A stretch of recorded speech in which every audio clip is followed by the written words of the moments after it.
আসসালামু আলাইকুম বন্ধুরা, আবারও চলে এসেছি নতুন একটা ভিডিও নিয়ে, যেটা হচ্ছে দীঘা ভ্লগ পার্ট 2। তো আজকে মানে দুটো পার্টে না দিলে অনেকটাই বড় হয়ে যেত, তো সেই জন্য আমি দুটো পার্টেই দিয়েছি। তো আজকে আমরা তালসারির দিকে এসেছি সকালের দিকে। এখানে এখনও ভাটা পড়েনি। আমি গত বছর যখন এখানে এসেছিলাম তখন অলরেডি এখানে ছাতা খাটানো ছিল। তারপরে স্কুটি নিয়ে যে ইয়েটা মানে চালাতো, তো আমরা চড়েছিলাম স্কুটি নিয়ে অনেকটাই দূরে। কিন্তু এবছর এখনও ওখানে ভাটা পড়েনি বলে তো সাইড দিয়ে আবার দেখলাম যে নতুন রাস্তা করেছে। কিন্তু আমি রাস্তা থেকে না গিয়ে আমি পাথরের ওপর দিয়েই, নুড়ি পাথরের ওপর দিয়ে হেঁটে যাচ্ছি, কারণ আমার এটা তো বেশ ভালোই লাগছিল। আর রিশানের পাপা তো লাল কাঁকড়া ভীষণ পছন্দ করে ধরতে, তাই জন্য আমরা যাচ্ছিলাম লাল কাঁকড়ার সন্ধানে। রিশান ওর মামার কোলেতেই ছিল, আর আমি ওকে কোলে করে নিয়ে মানে বেশিক্ষণ হাঁটতে পারি না বা ওকে সামলাতে পারি না বলে আমি ওকে আর কি সে নিয়েছি, সবাই আর কি অল্টারনেট করে নিয়েছি, কারণ সারা রাস্তা ও আমার কোলেতেই ছিল, গাড়ি চড়ে চড়ে এসেছিল, তো আমার একার উপর অনেকটাই ধকল গেছে। যাই হোক, আমরা মোটামুটি সবাই অল্টারনেট করেই ওকে নিয়েছি। আর এখন আমরা যাচ্ছি লাল কাঁকড়ার খোঁজে। এই যে এখানে যাচ্ছে আমার বোন আর ভাই আর রিশানের পাপার বন্ধু। অনেক আগে ওরা চলে গিয়েছে, আমরা পিছন পিছন যাচ্ছি, নাকি না মনে হয় পিছনেই আছে সম্ভবত। তো যাচ্ছি, মোটামুটি বেশ ভালোই লাগছিল। দুনিয়াটা বেশি দিনের নয়, তাই নিজের মনের মতো একটু কোয়ালিটি টাইম এনজয় করা উচিত, কি তাই তো? তাই ইচ্ছা মতন হই হই করে এনজয় করে নিয়েছি। সেই তো বাড়ি ফিরলে আবার রোজকার সেই একই রুটিন, তোমরা যা কিছুই বলতে পারো। তো এখানে রিশান আর রিশানের পাপা দেখো, আগে ওরা নেমে পড়েছে, রিশান সমুদ্রের দিকেই ছুটছে। তোমরা এটাকে পাগলামি বলতে পারো এক প্রকার, কিন্তু হ্যাঁ, সত্যি এই সময়টা মনে হয়েছিল মানে ফাঁকা জায়গা, কেউ নেই, কোনো হেডেক নেই, কোনো প্রেশার নেই, তাই হই হই করে নিজের ইচ্ছা মতন করে একটু মজা করে নিয়েছি, এই আর কি। ওদিকে ভাই আর বোন ফটো তুলছিল, তো রিশানকে ছেড়ে দিয়েছিল, আর রিশান তো দৌড়াচ্ছিল। আমার না ভীষণ ভয় লাগছিল ওকে ছাড়তে, কারণ ও বারবার সেই সমুদ্রের মানে পানির দিকেই চলে যাচ্ছিল, সমুদ্রের দিকেই চলে যাচ্ছিল। তো প্রথম দিন যেদিন স্নান মানে দীঘা সমুদ্র স্নান করেছি, সেদিন ও আমার কাছে যখন ছিল, তখন না মানে ওর হাঁটু পর্যন্ত একটা ঢেউ এসেছিল। আমি বুঝে উঠতে পারিনি যে ওই সামান্য ঢেউটাতে ও পড়ে যাবে। তো ওর হাঁটু পর্যন্ত ঢেউ এতটাই জোরে গতিবেগ ছিল যে ওকে মানে পুরো ফেলে দিয়ে আর নাকানি চোবানি খেয়ে নিয়েছিল। তো তারপর থেকে আমার তো ভীষণ ভয় করছিল ওকে একা ছাড়তে, তো আমি তো ছাড়িনি। আর আমি ওর পাপাকে বলেছিলাম যে তুমিই সামলাও, আমি পারবো না ওকে সামলাতে, আর ও তো হাতই ধরতে দিচ্ছিল না। আর এদিকে দেখো, আমি সমুদ্রে অনেক এই সমস্ত ঝিনুক কালেক্ট করেছি, যেগুলো তোমাদেরকে পরে দেখাবো। তো বন্ধুরা, কিছু মনে করো না, আমি যখন ভয়েস ওভার দিচ্ছিলাম না, তখন অলরেডি প্রায় রাত 12:30-1টা বাজে।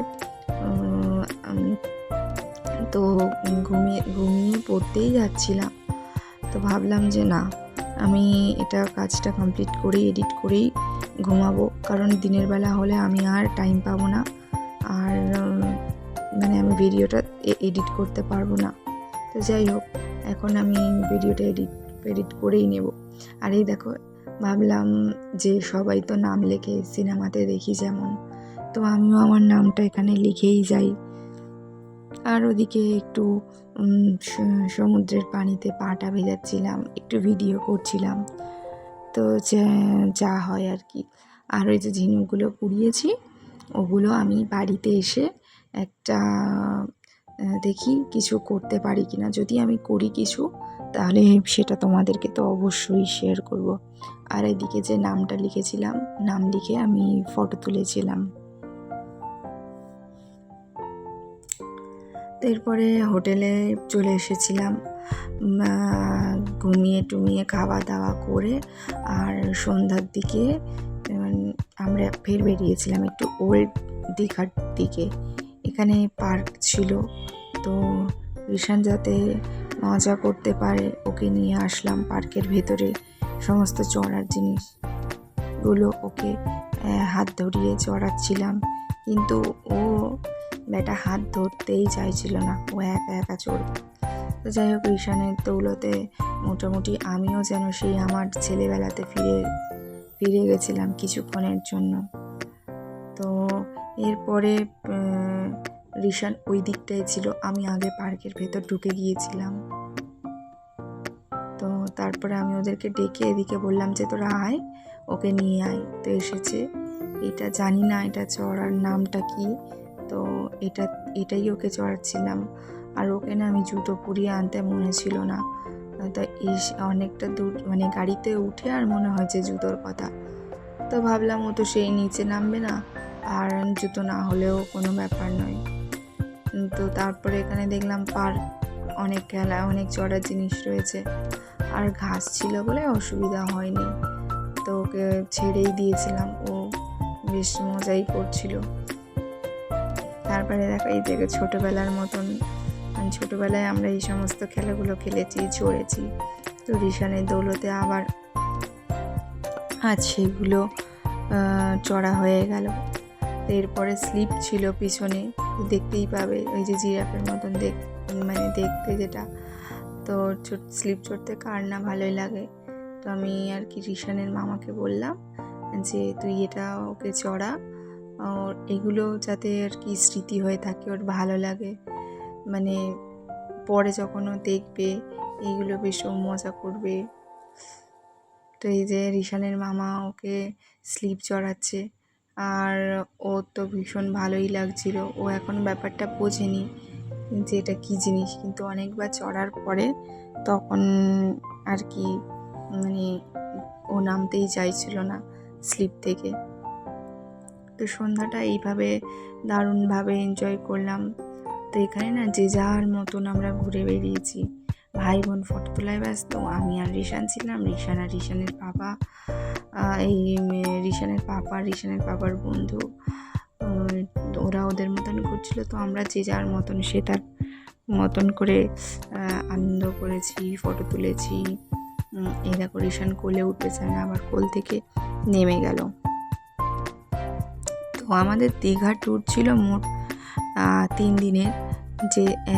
যেদিন আমরা বেরোই সেদিন ছিল রাত 11টার সময় আমরা বেরিয়েছিলাম, আর পরপর 2 রাত ওখানে স্টে করেছিলাম, রাত পার করেছিলাম। আর তারপরের দিন সকালবেলায় 10টা নাগাদ ওখান থেকে বেরিয়েছি। রাস্তায় এতটাই জ্যাম ছিল, তো বলার মতন নয় আর কি। তো পাশে থেকো তোমরা, রোজই তো বলি, তো আমাকে সাপোর্ট করো। তো আশা করি তোমাদের একটু হলেও ভালো লেগেছে। আর ভালো লেগে থাকলে অবশ্যই লাইক করে দিও, কমেন্ট করে দিও, শেয়ার করে দিও, সাবস্ক্রাইব করে দিও। তোমাদের একটা লাইক, একটা ভালো কমেন্ট, একটা সাবস্ক্রাইব আমাকে অনেক মোটিভেট করে নেক্সট ভিডিও বানানোর জন্য। তো আবারও কালকে হাজির হব নতুন একটা ভিডিও নিয়ে।